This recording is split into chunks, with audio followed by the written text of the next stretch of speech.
Olá, meu irmão e minha irmã, eu sou o Padre Marcelo, da Diocese de Taubaté. Hoje é dia 15 de maio de 2023. Vamos lembrar o que nós ouvimos ontem na missa, sexto domingo da Páscoa, também dia das Mães. Jesus começa a apresentar, para além de si, o Espírito Santo. Ele começa a falar do Pai, volta a falar mais claramente do Pai, e agora vai dizendo que vai enviar o Paráclito, o Defensor, o Espírito da Verdade. Vamos meditar sobre as três pessoas da Santíssima Trindade que Jesus nos apresentou, no modo como Jesus nos apresentou e como elas nos ajudam a curar a nossa história familiar. Ele mesmo nos disse: não vos deixarei órfãos. Bora refletir.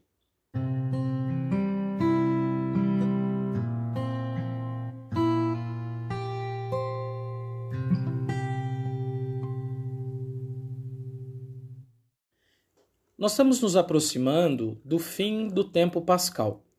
Nós teremos ainda mais 2 domingos, o domingo da Ascensão do Senhor, quando Jesus realmente volta para o Pai, e o domingo do Pentecostes. Mas até nós chegarmos lá, então Jesus tem, nessa semana, nos falado sobre o seu regresso. Vou voltar para o Pai. Vou, mas não vos deixarei sós. E hoje ele nos falou no Evangelho: não vos deixarei órfãos. Então Jesus é para nós aquele que revela quem é Deus.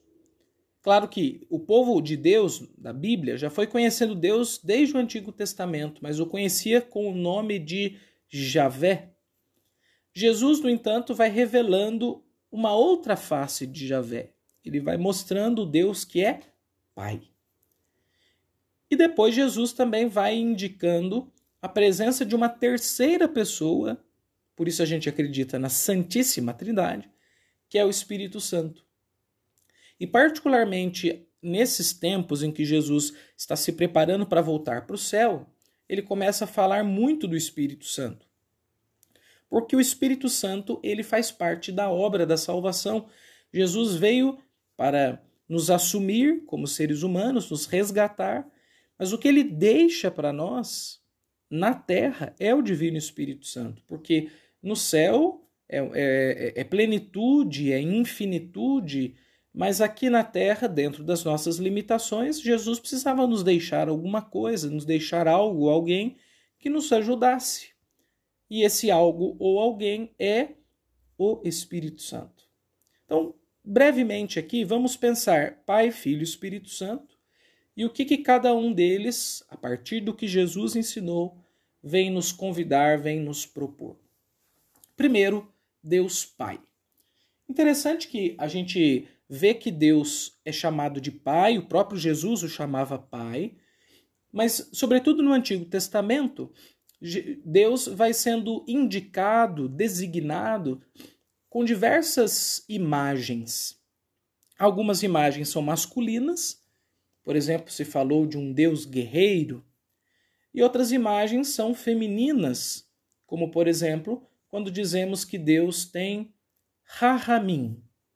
A palavra em hebraico, Rahamim, é o plural de Rahem, que significa útero. No Novo Testamento, nós traduzimos do grego que Deus tem misericórdia, Deus tem compaixão. Às vezes se traduz por misericórdia. Mas aqui, mais do que um conceito, há uma imagem por trás, se a gente for olhar na concepção do Antigo Testamento. Quando nós fôssemos dizer que Deus tem misericórdia ou compaixão, deveríamos dizer que Deus tem úteros, plural de útero, que é uma característica feminina. É a capacidade de amar com um amor visceral, um amor de mãe, um amor daquele que tira de si, que tem intimidade com aqueles que são os seus filhos. Deus é Pai, mas ele tem uma profunda afeição e uma característica de mãe. O Papa João Paulo I, que ficou pouquíssimo tempo como Papa, um mês, pouquinho mais de um mês, ele dizia Ele disse assim explicitamente, Deus é mãe. E foi até bastante polêmico na época e etc. Depois o Papa João Paulo II, ele já usou uma outra figura, ele usava Nossa Senhora como essa referência. Ele dizia que Maria é o rosto materno de Deus. Então Maria, ela projeta, ela indica, ela desenha para nós o que Deus é na sua face maternal. Interessante, né? Que bonita essa imagem que a gente consegue captar. Deus é pai, mas ele tem essas características viscerais de uma mãe. Talvez por isso que Jesus tinha uma relação muito livre com Deus Pai, porque ele via no Pai essa totalidade de coisas. O Pai, ele tem essa dimensão do masculino, que é o da cobrança, o da ética, o da insistência, o da fidelidade, aspectos que são geralmente associados na cultura bíblica ao masculino.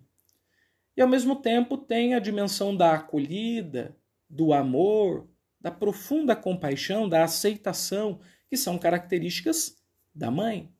E Jesus transitava bem por essas duas dimensões. E aqui a gente já pode pensar, né?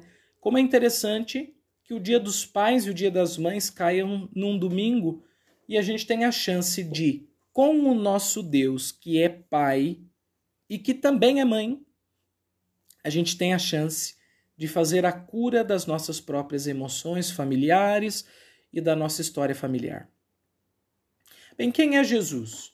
Jesus é o Filho de Deus. Nós o chamamos de unigênito e depois nós o chamamos primogênito. O que significa unigênito? Que só ele foi gerado, o único gerado.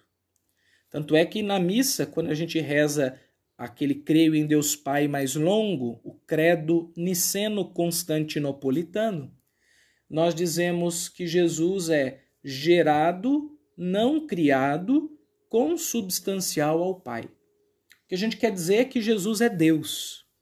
Nós não fomos gerados diretamente de Deus, nós fomos gerados da nossa mãe.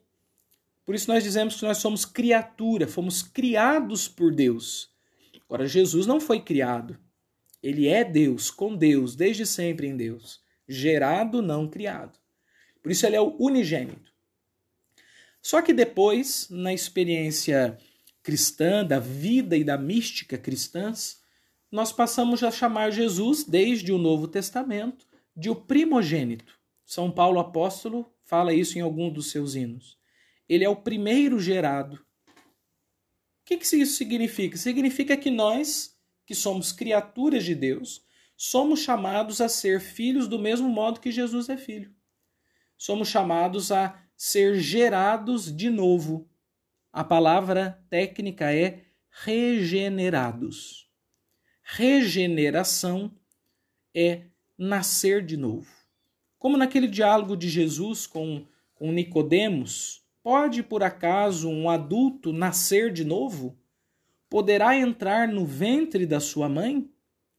E Jesus fala que é preciso nascer do alto, nascer do Espírito. É isso que é ser regenerado. E Jesus é o primeiro humano, primeiro encarnado, que foi gerado na graça. Quando ele assumiu a nossa humanidade, ele fez com que aquela carne dele, a humanidade dele, fosse regenerada. Por isso é o chamado primogênito, porque todos que vêm agora depois de Jesus e o aceitam pelo batismo, pela vida do evangelho, pela prática cristã, esses também participam da regeneração. E a gente se torna filho no Filho. A gente se torna, com Jesus, um filho de Deus Pai. E a gente aprende mais do que só ser filho, a gente aprende como ser filho. Jesus é o nosso irmão, o irmão mais velho, que nos ensina como a gente deve se relacionar com o nosso Pai, Pai do céu, e também com a Mãe do céu. Lembra de Jesus e o discípulo amado na cruz? Filho, eis a tua mãe, mãe, eis o teu filho. E quem é o Espírito Santo? O Espírito Santo é aquele que vai gerando Jesus dentro de nós. O Espírito Santo, ele é o dedo de Deus, segundo uma imagem da tradição cristã, ele é o dedo de Deus que nos toca, que desenha em nós. No Antigo Testamento, Moisés, quando subiu a montanha para pegar as tábuas da lei, ele levou, na verdade, as 2 tábuas, estava com ela ali na mão, e Deus escreveu com o seu próprio dedo. E também no Novo Testamento há essa imagem que nós somos cartas vivas escritas por Deus, mas não em pedra, mas escrita no coração, a lei interior. E Deus escreve com o seu dedo, de novo essa imagem. O que é isso? Que Deus escreve com o Espírito Santo. O Espírito Santo é o modo como Deus mais nos toca, como Deus chega a nós. E o Espírito Santo é que vai formando, então, em nós um coração de filho, como o de Jesus, e vai formando em nós uma relação produtiva, salvífica, profunda com Deus que é Pai. Bem, o que a gente pode concluir dessa reflexão? Que nós somos chamados a manter uma relação com a Santíssima Trindade. Agora, vocês reparem como essa relação é uma relação multimodal. Ela tem vários modos. Diante do Pai, somos os filhos. Diante de Jesus, somos os irmãos aprendizes, discípulos. E diante do Espírito, somos uma obra sendo feita nas mãos de Deus. E é bom passar por essas 3 coisas. É bom ser filho, é bom ser irmão, e é bom ser a obra de arte que Deus está fazendo. Especialmente hoje, que é ontem, que foi o Dia das Mães, eu convido você que pense nisso da sua vida, assim, a sua história familiar talvez não tenha sido uma história fácil. Se foi uma história boa, bendito seja Deus. Mas se não foi uma história boa, lembre-se o seguinte: você tem um Deus que quer se relacionar com você de muitos modos. E essas relações com Deus, como filho, como irmão, como obra, essas relações curam a nossa história familiar. Mesmo se você não teve uma família, você tem pai no céu, você tem mãe no céu. Aproxime-se mais deles, se relacione com eles e deixe que essa relação seja profundamente curativa para o seu coração. Não vamos perder a chance. Jesus não só nos mostrou a Trindade, mas Jesus nos deu a chance de estar com a Trindade. E essa chance é muito transformadora, muito ressuscitante para a nossa história familiar.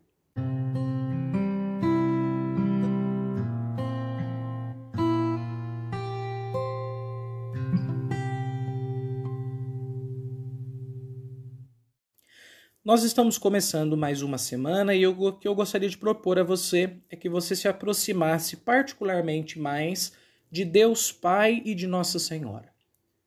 E que você experimentasse a paternidade de Deus como uma paternidade diferente da do seu pai. Por mais que seu pai tenha sido uma pessoa muito boa, mas permita a Deus manifestar a paternidade que é dele, que é muito maior do que a paternidade dos nossos pais, que é muito diferente.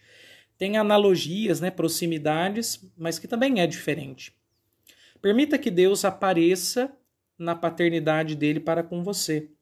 E com Nossa Senhora também. Aproxime-se mais de Maria e deixe que Maria vá sendo a sua mãe, o seu colo, o seu aconchego, sua estrela da manhã, sua guia nas dificuldades.